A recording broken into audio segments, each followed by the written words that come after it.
जेवर कैसे बना दुनिया का एक बेहतरीन निवेश का डेस्टिनेशन, इसके पीछे की कहानी हो सकता है भविष्य में लोग भूल जाएं। सन 2017 में भारतीय जनता पार्टी की सरकार योगी आदित्यनाथ जी के नेतृत्व में बनी।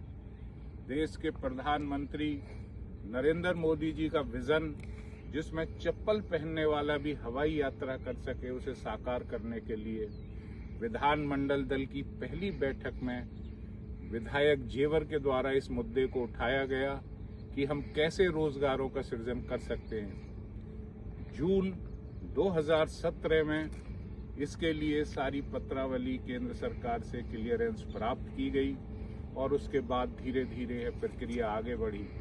सन 2018 में एक समय ऐसा आया जब खबरें आने लगी कि जेवर क्षेत्र के किसान मुआवजा और अन्य सुविधाओं को लेकर अपनी जमीनों को एयरपोर्ट बनाए जाने के लिए नहीं दे रहे।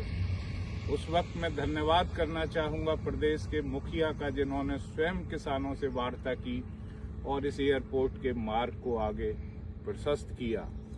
आने वाली पीढ़ियां इसे याद रखें कि कैसे यहाँ के किसानों ने और नौजवानों ने इस प्रदेश के विकास के लिए, इस देश के विकास के लिए अपनी जमीनों को देकर एयरपोर्ट बनाए जाने का मार्ग प्रशस्त किया।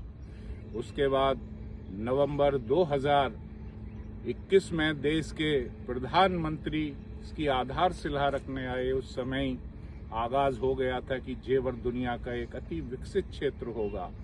उसके बाद मात्र 3 से 4 साल के कार्यकाल में एक अंतर्राष्ट्रीय हवाई अड्डे का बन जाना अपने आप में एक कहानी है। और आज मैं एयरपोर्ट की उस सरजमी पर खड़ा हुआ हूँ जहाँ से उड़ान भरने जा रही है। वह उड़ान जो जेवर को आगे ले जाएगी, वह उड़ान जो इस प्रदेश को आगे ले जाएगी, और वह उड़ान जो इस देश की प्रगति में मील का पत्थर साबित होगी। यह जेवर क्षेत्र जहाँ बड़े बड़े उद्योग धंधे इसलिए आए चूंकि यहाँ इंटरनेशनल एयरपोर्ट बनने जा रहा था, और मैं दावे से कह सकता हूँ कि यह क्षेत्र आने वाले समय में इस देश के असंख्य नौजवानों के रोजगार का माध्यम बनेगा और उत्तर प्रदेश की जीडीपी में और यहाँ की आर्थिक स्थिति को मजबूत करने के लिए यह जेवर क्षेत्र एक अहम मुकाम हासिल करेगा। मैं अपने देश के प्रधानमंत्री और योगी जी का धन्यवाद करना चाहता हूँ कि इतने कम समय में एक अंतर्राष्ट्रीय ग्रीनफील्ड एयरपोर्ट की स्थापना ये उन्हीं के विजन की वजह से साकार हुआ है और बहुत शीघ्र ये समर्पित होने जा रहा है इस देश की जनता को।